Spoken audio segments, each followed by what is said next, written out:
So right now we're installing the roofing sheet. So that area, then and we start on that area, then we're going, we will meet in this area. So we're installing right now the roofing sheet.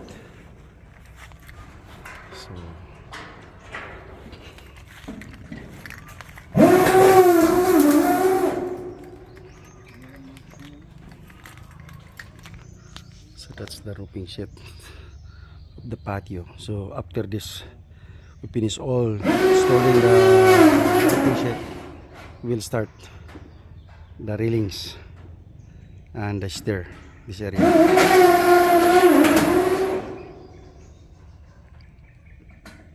The roofing sheet.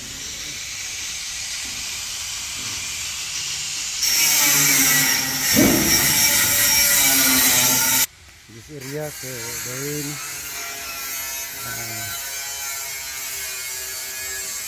while ago, and the rain just ended. So this area is really muddy now.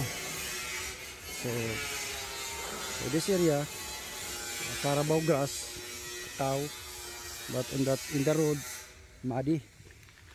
So if you look at all the roofing sheet of the patio is already done, installed.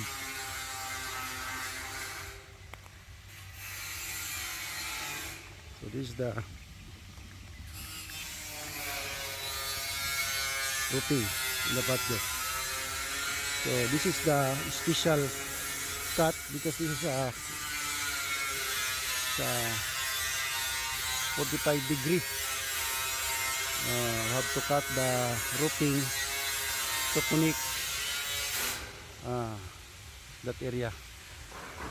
So this is very technical in this area because you have to align the roofing this area like that. That's called in Spanish is tres aguas. So this is the patio roofing. So the rain is just ended, very muddy right now. So muddy from here going there, the road. So that's the patio roofing.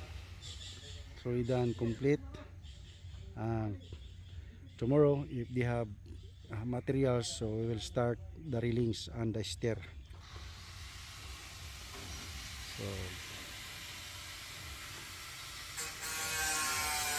we'll continue because the rain is just already ended. So continue putting the roofing sheet.